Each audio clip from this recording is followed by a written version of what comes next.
Yeah, meron tayong bagong parcel na dumating. Ang ating pinakasam-asam na Himugbiya Robotic Hand.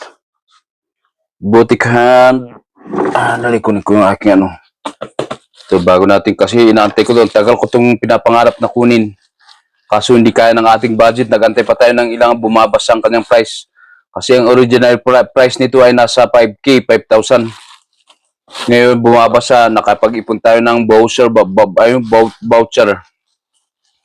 Kaya nakuha natin siya ng mababa. Kung nakuha natin ito ng 1,366. Ayan, check natin kung legit siya, kung gaano sa ka-beautiful para sa ating pag-recover sa ating hand ba, ating kamay. Balisan ba ito? Pwede kong buksan dito, dito sa gilid. Mahirapan tayo dito, mahirapan ako magbukas kasi isa lang naman na ating kamay. Gupitin na natin to, gupitin na natin yung kanyang cell para hindi nila magamit sa pang-scam. Karton. Karton lagay lang sa karton na. Natin tignan natin sa kung very good siya o tama yung in-order natin. Sana tama naman. Nag-order ako nung una kasi ay nabudol tayo sa Facebook. Binigyan tayo ng bin-order natin ay robotic hand exercise, pero ang binigay sa atin panglinis ng kaldero, yung metal polish. Stock na siya, para ang layong pinanggalingan. Galing sa factory yata or sa sila, tingnan natin okay, tanggalin natin siya. Pero mahinang aking kamay kasi isa lang yung pang-unbox ko. Itong kamay ko, hindi pa makikinabangan to. Pero hindi baling, kaya naman natin yan. Paano ba ito? Dito pala sa gilid. Ayan, dito sa gilid. Meron pala siyang dyan. Parang hindi. Nayupi-yupi sa, hindi siya. At ay magkisama naman itong, tanggalin ko muna ito, na-slide siya, na-slide ba? Ayan, nag-slide siya. Paano ba ito? Meron siyang bukasan dito o doon. Tingnan natin para wala tayong madamage na goods niya. Ayan, dito pala, hindi. Buksan ko dito sa gilid. Baliktad natin, ganyan. Here we go. The moment of truth. Sana good to, para alam ko, tingin ko legit, Yan, mayroong isang laman na finger thinner user instruction pala. Simple ka naman, basahin natin to bago natin gamitin. Ito lang naman laman niya. At ito ang kanyang power adapter. Ang kanyang 2 ampere na power volts para ay 5 volts. Ito kay isa sa baka doon yung kanyang hangin, yung kanyang bomba. Ito yung tinatawag yata na pump. Medium, positive, power on. Check na natin kung pa-power on. Dali, itignan mo natin yung laman. At saka meron pala sang kasamang stress ball para sa ating pang dito sa kamay natin. Panggamit natin dito sa affected. Kasi na-affected ko dito itong left. Wala pa yung kamay ko. Tingnan natin, wala pa yung kamay ko. Wala pa, hindi siya nagagalaw. Saka meron itong, may bag pala sa bag siya, Ito yung left hand tong left hand naman yung affected sa akin, kaya left hand yung ating in-order. Maganda, may bag pa siya, legit siya, Ito yung mismo, at saka meron pala sa kasamang Type-C USB cable charger para sa kanyang, dito sa kanyang pump, air pump, para sa kanyang pump ba, ay motor pump. Yan siya. At saka tingnan natin ano pa meron ba. Wala na ito, meron pala siyang adapter. Yung kanyang charger. Type-C siya Type-C pero parang bilog ito. Ayun nga, bilog siya Bilog yung kanyang adapter na kailangan mo pang gumamit ng adapter. Tapos ito na yung unit niya. Buksan natin itaktak ko na lang dito kasi isa lang yung kamay ko. Taran! Ayan na siya. Ayan ang itsura niya. Tabi mo natin yung kanyang bag. Tapos ito, ang kanyang adapter. Ay ang kanyang power supply, kanyang charger. Sabi ko muna ito, tingnan natin kung magagamit ko ng kwan ay tabi ko muna itong ating stress ball. Maganda to, kaso maliit nga lang. Pwede na na, papiga. Very good na siya. Andali, tabi ko muna itong karton niya para makita natin kung functional siya. Tabi ko muna yung karton niya, ano. Ito, i-check natin kung wala, baka tatagal lang video natin. Di bali, ano, kahit abutin tayo ng 1 oras dito. Check natin kung tama yung size niya. Alang kinuha ko ay large. Ayan o, large yung kinuha ko, large. Large yung kinuha natin. Ito, nakasulat na L. Ang ibig sabihin niya ay large ba? Tama ba? Or left siya, left. Kasi pag ganyan na, dito. Ito yung kamay ko kasi, tingnan nyo yung kamay ko. Oh. Hindi ko, wala siyang buka. 5 years na tong ganyan. Wala pang buka siya. Wala mo pang ma-relax para magkuhan, hindi malaking kan. Try natin, ano. Pero try ko muna yung machine. I-timelapse na lang natin, ano, para hindi siya matagal. Ito-timelapse ko yung camera, pero lagay natin itong kanya. Saan ba nilalagay ito? Dito sa gilid. Dito sa likod. Islap lang na ganun. Sa islap mo lang dito sa gilid. Ayun, itong kanyang power pump. Na 2 ampere, 5 volts. Tama, no? Type C. Type C ang kanyang input. Try natin kung kailangan pa yata siguro charge to. Sige, try ko muna i-on. Ano? Try muna natin i-on. Para magkaalaman kung 100% yung nakuha natin kay Sailor. Meron siyang medium at saka positive. Positive, negative, positive. Siguro ito, ayun, may nakasulat negative pero power to lang po. Check natin i-power, ano, i-try natin i-power on. O kailangan siya i-charge.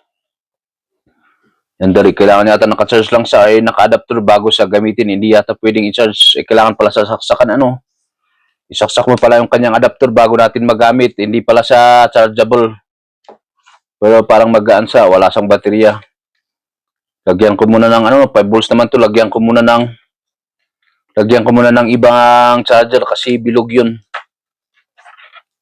Naku, nakalastiko ay nakalagay sa, nakabalot ng plastic. Ayan, to. Rubber band. Ayan, ito, ayun, itabi ko muna natin. Ano, saan ba yung mga adapter natin dito na very good? Na ito, meron ako dito yung charger ng ating phone. Ay, naku naman, oo. Si Eric Kids ay wala. Andali na, mabagal si Eric Kids. Ay, nahingal ako. Nagsasalita lang ako. Ay, nahihingal ako. Pambihira talaga, oo. Asan yung power nito? Wala yata akong mahanap. Ito na lang, no. Ibuksan na lang natin ito para kaso bilog to. Wala yata akong bilog na saksakan dito. Ayun, nakakapa ko sa bilog. Wala, balikan ko kayo, no, kung ano din, sige, okay lang. Wala pa naman siguro yung tinakbong ano yan. Wala pang tinakbong matagal, no. Para magkaalaman kung ito, baka paglagyan ko kasi ng ibang power supply, hindi siya gagana ba. Lagyan natin na, ilagay natin yung kanyang original. Meron pala akong adapter nito. Alam ko meron ako eh. Malayo pa yung bilog ko nasa likod. Kailangan siyang isaksak na power adapter, model 5G. Input na 220 to 100. Output niya ay 5 volts, 0 to 2 ampere. Aba. Pwede yatang iba kahit anong ano nito. Sige, italay na lang natin ano. Ngayon wala kasi akong bilog, ilagay na lang natin sa charger ng phone. Dali, di ko may saksak sa wala naman itong polarity kasi type C naman to. Walang polarity sa kaya type C. Sana umabot. Pag hindi ito umabot, edi wala na. Ibig sabihin ay bitin. Gamitin ko muna itong adapter ng ating cellphone ay charger.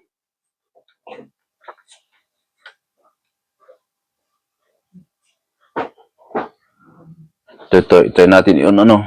Ay naku, hindi ko pala sinaksak. Ano ba yan? Hindi kasi may saksakan dito sa likod ko. Ay dito sa may kon. Sana umabot. Ayun siya. Nag-power na siya, no. Nag-power on na. Meron siyang indicator na, paano ba ito? Baliktad ba ako or baliktad siya? Chinese naman tong ano niya, nakasulat. Kasi na ba't nawala? Ba, maluwang yata itong saksakan na ito. Ay, nakanangluwang naman talaga. Oo, si Eric Kids Sablay.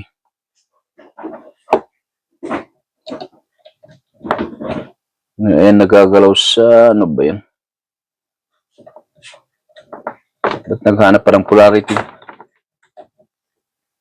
Ayan, ano, try natin siya. Wala, di balikan ko kayo, no? Ikuan muna natin. Ita-timelapse ko lang tong camera natin, ano? Hindi, ibalik natin sa, ano? O hindi, i-post ko lang muna, ano? Ano na naman ako ng, ano? So, ayan, ano, meron na, nakita ko na yung kwan pala. Nagbasa ako konti, nag-review tayo, kaya pwede man pala sang i-off na, no? Ay, hindi, paano ba ito? Yun na. O yan, nagamit na sa, kaso, tinry ko lang muna, no? Try muna natin yung kamay, ayan, gumagalaw siya. Tapos, itatry ko na sa kamay ko kasi gumagana naman, ano, itry natin. Try ko kung mailalagay ko sa aking kamay. Dali, kailangan ko yata tangkwan dito. Ng other hand. Ay, pwede yata, no? Kaso, ang layo ko pala. Ngayon. Mabunggo pa yung camera ko, matugbak. Ay, ilagay ko yan, no? I-try natin yung kamay ko na ilagay. Paano ba to? Bakit ganun? Ano ba nilagay yung kamay dito? Naku, i-tighten pala ito na dito. Saka yung dito. Kaya para matagal lang tayo, ano, ita-timelapse ko na lang to para matagal tayo, matatagalan ako. Andali. Mahirapan ako maglagay. Eric gets story, he fought through the pain, strummed his guitar, danced in the rain. With every note, he found his light. Now he shares his journey shining bright. Yan, ituloy natin kasi nahirapan ako naglagay. Natagal ako naglagay dito sa aking, nahirapan tayo naglagay dito sa aking finger. Wala akong mic, narinig naman yan, no? Narinig siya, ito try natin. Kasi nahirapan ako naglagay, kailangan ko pa talaga ng isang kamay na magbatak ba. Kaya nagpatulong ako, ano, para pag-aralin ko ilagay mag-isa to. Ngayon, try natin siya kung kasi hindi nahirapan ako naglagay. Kailangan pa sa i-fit, ano, try natin sa kung effective sa finger ni Eric, o ba tatanggal pa itong inliliit. Try natin sa kung ayun na nakauna. Pero ayusin ko ng matindi, ano, kasi hindi ko alam kung gaano siya ka very good. Bili first time ko to gamitin tong hemogili. Hindi ko mabanggit yung pangalan nito na ba. Power Exercise Club. Try natin, ano, nakalagay na to. Power on natin. Ayan.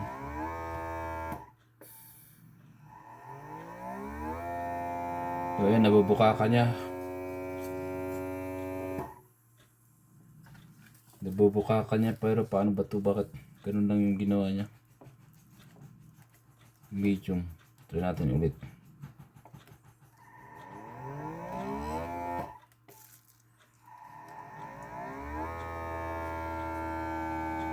Close open niya yung kamay natin.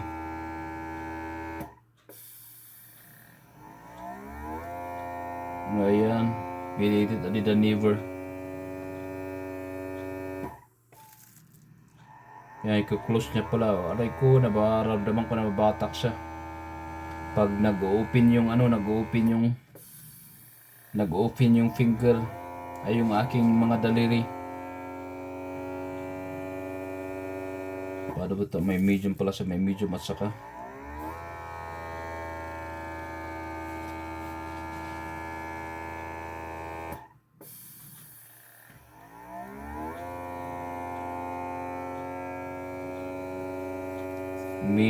ano ito, may ina-adjust pala dito na ano yung hangin niya yata.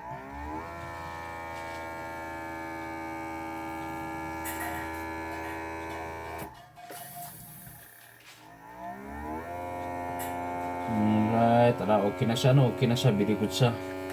tignan natin kung may pagbabago sa within many years to go, many months.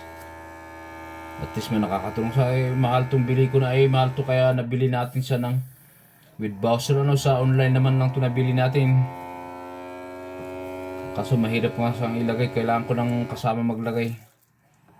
Pero pag-aralan natin ilagay wala siya hanggang dito lang. Salamat sa mga andyan na nanood. Sa aking mga member, maraming salamat sa inyo. Kung hindi sa inyo ay hindi natin nakaabil lang ganito si Eric Cage. Malaking tulong sa kanyang recovery ito.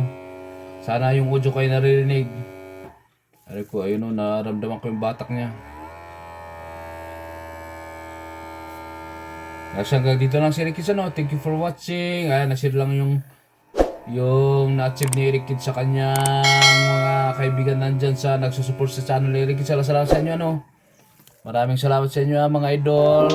Hanggang dito lang ang ating vlog mga machup-chup.